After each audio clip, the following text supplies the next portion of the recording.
Bien, hoy vamos a continuar con nuestra exploración por el territorio de la filosofía. Vamos a intentar seguir embarrándonos de filosofía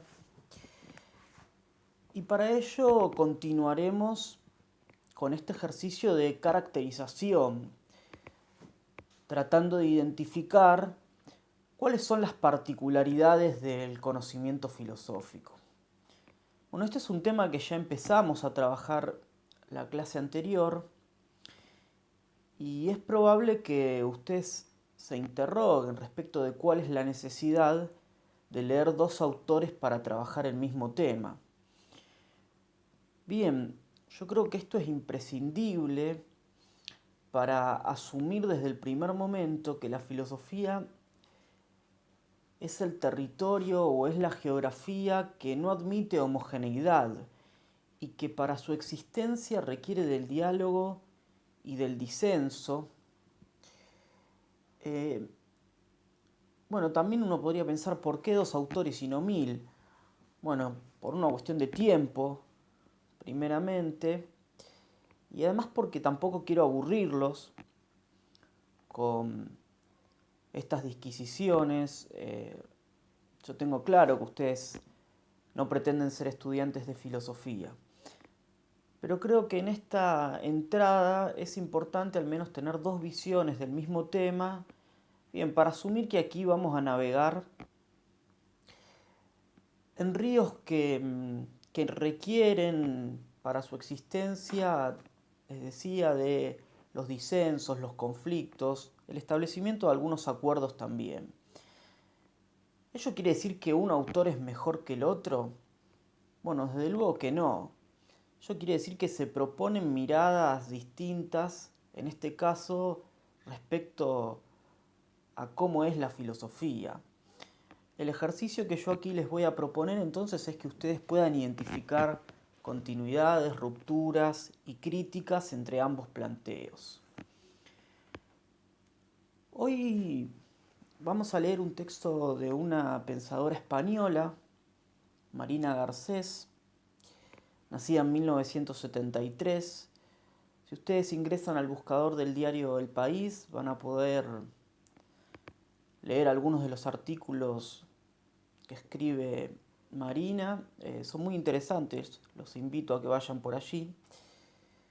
Y me interesaba trabajar con este texto en primer lugar para destacar que existen mujeres que filosofan.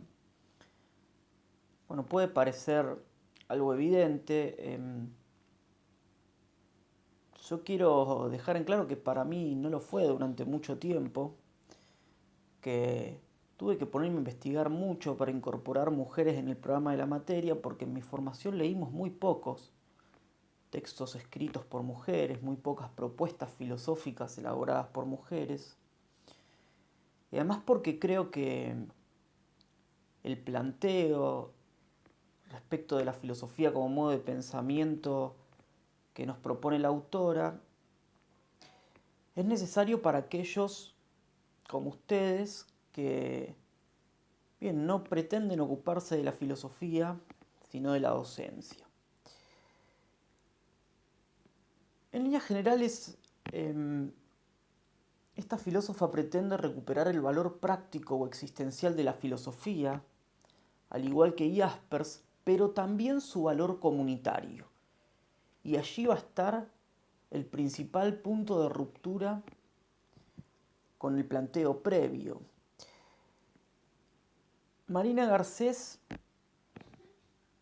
intenta romper con esta idea de que la filosofía es un gueto, un espacio cerrado a algunas personas eh, que se ocupan de asuntos muy peculiares, que interesan a muy pocos y que tienen poco valor para la comunidad en su conjunto.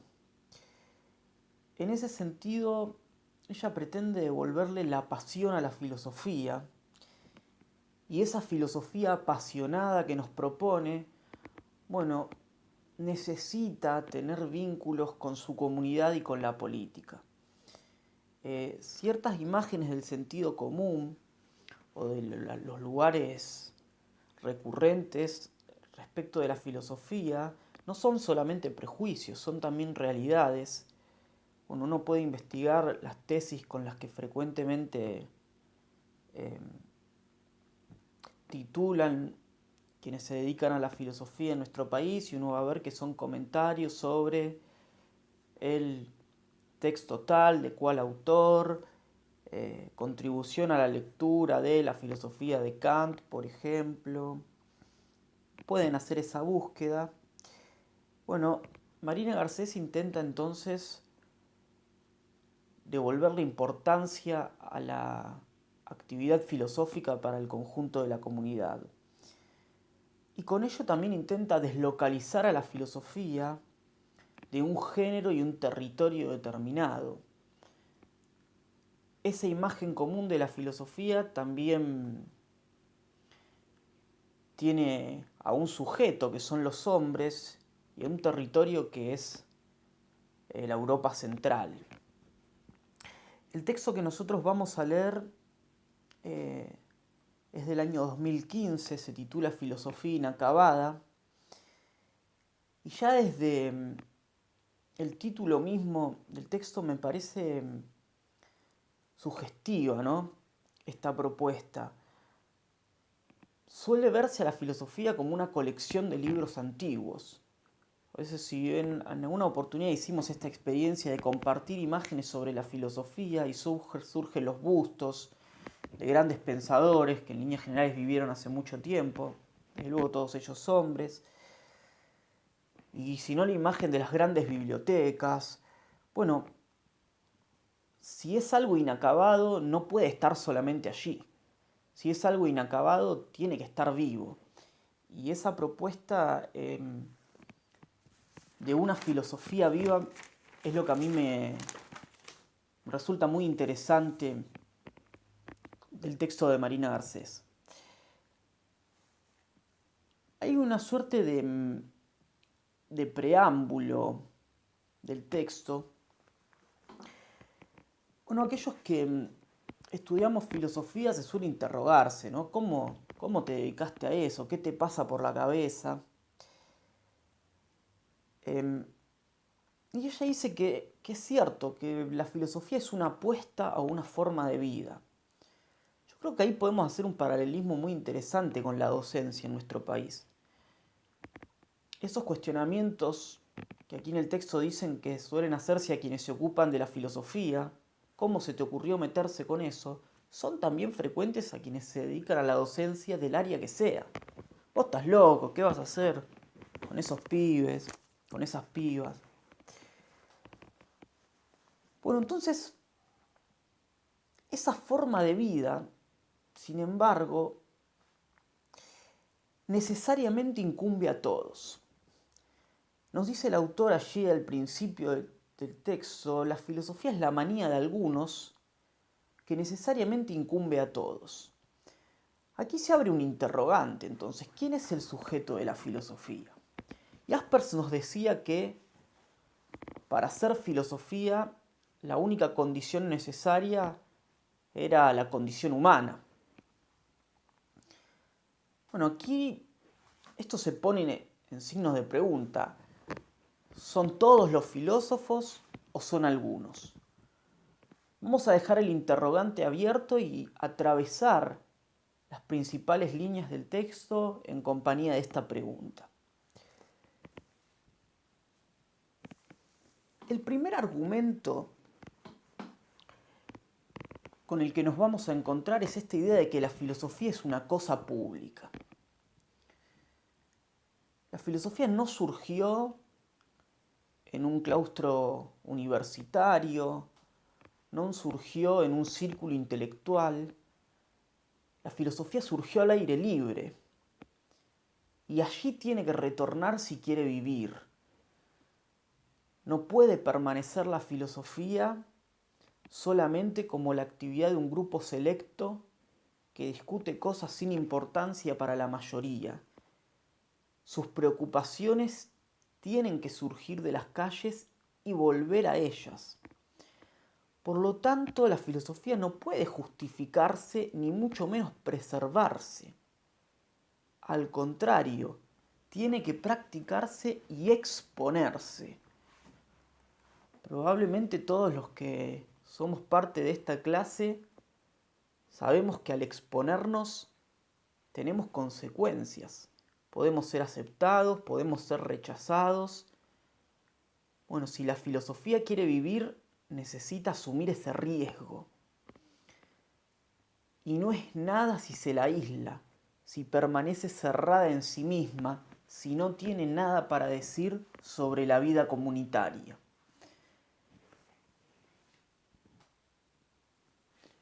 En consecuencia aparece un segundo argumento, que es esto de que no es una actividad gratuita u ociosa. Aquí aparece una discontinuidad muy clara con el planteo que realiza Jaspers. Jaspers nos decía, bueno, la filosofía es un despertar de las necesidades de la vida. Es una satisfacción en sí misma, no puede justificarse en aras de ninguna utilidad. Lo único que justifica la filosofía es la satisfacción que produce el realizarla. Desde allí es que podemos interpretar una propuesta individualista en el planteo de Jaspers. Contra eso quiere discutir aquí la filósofa española y nos va a decir que no es un ocio, la filosofía no aparece cuando no tenés nada más que hacer. Sí podemos pensar que es un exceso.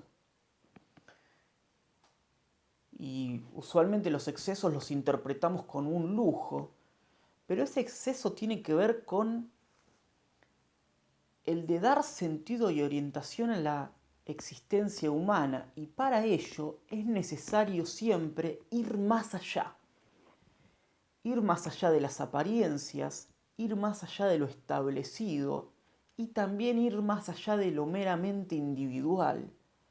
El sentido a la existencia no se encuentra aislado en uno mismo, sino que el sentido de la existencia se encuentra en relación con la comunidad.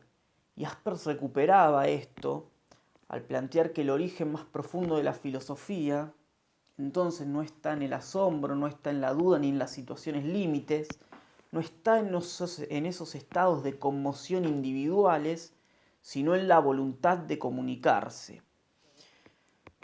Bueno, esta actividad de la filosofía entonces tiene que ser una búsqueda de sentido de lo que nos pasa como individuos y como comunidad, y para ello requiere siempre un escaparse, un ir un poco más lejos.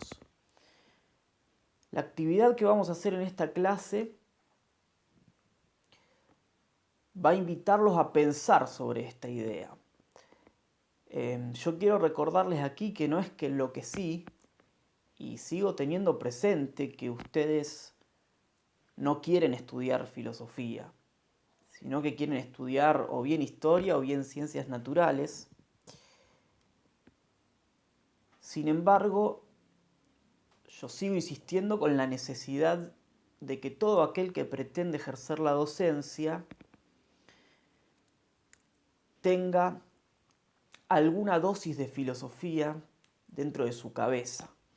De eso se trata esta materia. Bueno, como nosotros aquí lo que estamos haciendo es precisar, posicionarnos desde la perspectiva filosófica, bueno, necesitamos detenernos para precisar cuáles son las particularidades de esta forma de pensamiento. Una de ellas, nos dice aquí entonces la filósofa española, es este ir más allá. Y ese ir más allá, que constituye el ejercicio de la filosofía, es inevitable, tal como también nos decía el planteo anterior, siempre que estemos dispuestos a percibir y a querer nombrar la distancia que hay entre nosotros y el mundo. el carácter inacabado de nuestras existencias. Va a aparecer aquí un tercer argumento que yo creo había comentado en algún encuentro anterior, que es este paralelismo entre la filosofía y la música.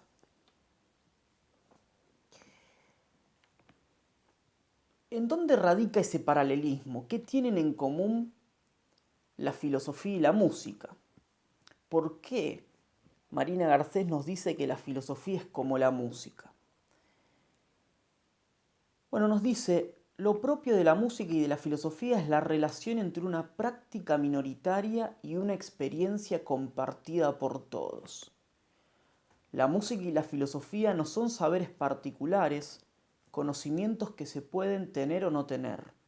Más allá de dedicarnos a la música o a la filosofía, hay una experiencia de la música y del pensar filosófico que nos atraviesa queramos o no. No se puede escapar de la música, como tampoco se puede escapar de la filosofía. Entonces el paralelismo existe entre esta idea de que la filosofía es una práctica de una minoría. Efectivamente, si miramos el conjunto de nuestra sociedad, aquellos que decidimos estudiar filosofía, bueno, somos un grupo muy reducido. Sin embargo, esa práctica minoritaria genera una experiencia que es compartida por todos y que nos atraviesa queramos o no. Yo creo que allí está la clave. La actividad que hicimos previamente, donde tuvimos que mirar un video de Roger Poldroit, un filósofo francés, él nos decía que en todo esto que estamos viviendo, en el aislamiento, en la pandemia, hay una experiencia filosófica que se abre. Bien, aquí nos dice esta filósofa, no podemos afirmar que el ser humano, por el solo hecho de ser humano, se vuelve filósofo, o bien que todas las personas son filósofas. Sí podemos afirmar que todos atravesamos una experiencia atravesada por la filosofía, que todos vivenciamos una experiencia atravesada por la filosofía. Y bien, esas vivencias van a tener distintos niveles de intensidad, de la misma manera que sucede con la música. Bueno, es probable que algunos se especialicen en ella y la practiquen hasta el virtuosismo, otros la ejerciten de un modo más informal, como hobby. Algunos disfruten muchísimo de escucharla, otros no tanto, pero todos tenemos algún tipo de relación con la música. Y allí aparece un interrogante que me parece fundamental. ¿A alguien se le ocurre imaginar una sociedad y una vida sin música? ¿Podríamos graficarnos eso en nuestras cabezas? ¿Cómo sería nuestro mundo sin música? Bueno, es inimaginable. De la misma manera, es inimaginable una sociedad y una vida sin filosofía. Pensemos ese mundo distópico. ¿Cómo podría ser un mundo sin filosofía? Sería un mundo absolutamente previsible, absolutamente controlado, absolutamente irracional, irreflexivo, conservador. Bueno, podría tomar muchas maneras. Algunas de ellas están presentes en nuestra actualidad. Ahora bien, la filosofía no es la única manera de elaborar el sentido siempre inacabado de la existencia humana. Así como Jaspers, para caracterizar a la filosofía, se ocupó de mostrar sus relaciones, sus diferencias y similitudes con la ciencia, Marina Garcés va a caracterizar a la filosofía mostrando sus relaciones con el arte y con la religión. El arte y la religión comparten con la filosofía esta intención de dar sentido. Sin embargo, hay una diferencia notable. En la religión se exalta la razón común, que expresa lo divino o Dios, anulándose la expresión singular. En el arte, por el contrario, se exalta la expresión singular, la particularidad, la individualidad, el yo, ocultándose entonces esa búsqueda de una razón común, que es posible pero es más problemático. Lo que caracteriza a la filosofía, a diferencia del arte y de la religión, es esta polaridad que intenta conjugar la voz singular con un potencial universal de su discurso. Si algo caracteriza a la filosofía es que conocemos a los nombres propios que la constituyeron a lo largo de la historia. Es mucho más difícil identificar a los primeros arquitectos, a los primeros dentistas. Sin embargo, los nombres que hicieron a la filosofía son altamente conocidos. Y estos nombres son los indicios de una pasión igualitaria, nos dice la autora, que es la de que cualquiera pueda hacer suyos esos pensamientos singulares.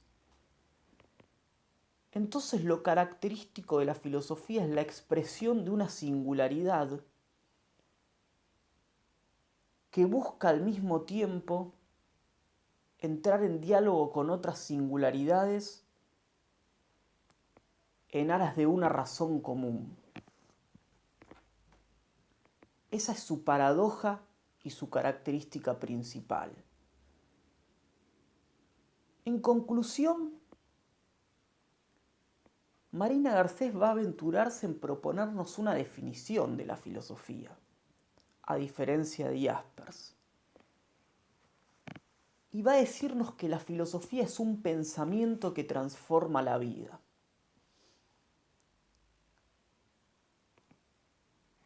La filosofía no ofrece fórmulas o recetas de cómo tenés que vivir, sino que pone a cada vida concreta, a cada singularidad, a cada individuo, en la situación de tener que ubicar en los asuntos propios problemas comunes, en salir más allá de mi individualidad. Y es por ello que la filosofía es necesaria. Probablemente, tal como afirmaba Jaspers, la filosofía no puede considerarse algo útil en los términos en que comúnmente definimos utilidad, algo que te ofrece una ganancia. Sin embargo, yo quiero, nos dice, salir del limbo o del refugio pretendidamente sublime de la inutilidad. Esta idea de que la filosofía es aquello que tiene valor en sí mismo, una autosatisfacción. Yo interpretaba en el encuentro anterior un ejercicio de masturbación. No, la filosofía es necesaria. Bueno, es necesaria para mantener abierta la posibilidad de interrogarnos sobre cómo vivimos y sobre lo que queremos verdadero, sobre cómo vivir, sobre cómo pensar y cómo actuar. ¿Cuál es el origen de la filosofía? Bueno, la filosofía se origina en ese percatarse de la propia debilidad y de la propia impotencia. Esta cita la había tomado Jaspers también, si recuerdan. ¿Qué podemos concluir de ese percatarse de la propia debilidad y de la propia impotencia? Que la posibilidad de la filosofía, tanto en Occidente como en formas no occidentales, aquí se continúa con esta deslocalización de la filosofía. Bueno, hay filosofía también en China, en el mundo oriental. Se abre en una toma de conciencia que nos muestra la distancia que hay entre una idea de totalidad, de comunidad, y los límites de la experiencia humana respecto de ello. Por eso la filosofía incluye como condición la posibilidad de no respuesta o de su elaboración siempre inacabada. Algunos parecen creer que hacer filosofía es permanecer en preguntas que no tienen ninguna respuesta, en una suerte de juego absurdo. No, involucrarse en la filosofía es involucrarse con unos problemas que no es que no tienen respuesta porque no tengan solución, sino porque requieren ser pensados en base a nuevas situaciones existenciales, a nuevos contextos históricos, sociales, culturales y políticos. Es por eso que la filosofía es siempre inacabada, porque siempre requiere nuevos involucramientos. Redescubrir la necesidad de la filosofía entonces es sacarla del limbo, ponerla en situación, exponer el legado filosófico y sus desafíos a la situación existencial y material de nuestro tiempo, comprometerse con el mundo. ¿Tiene sentido una filosofía que está discutiendo una interpretación posible del parágrafo 14 de la República de Platón? ¿O tiene un sentido una filosofía que se interroga por qué en la Argentina del 2020 aún existe un 40% de población que vive bajo la línea de pobreza? ¿Qué filosofía es necesaria para nosotros y nuestro tiempo? ¿Qué filosofía es necesaria para mejorar nuestras escuelas? En definitiva, esta filosofía inacabada que nos propone la autora, en un mundo que muestra síntomas de agotamiento, como planeta y como modelo de sociedad, implica aprender a pensar y vivir nuestra singularidad, nuestra finitud, desde la amenaza de un final posible.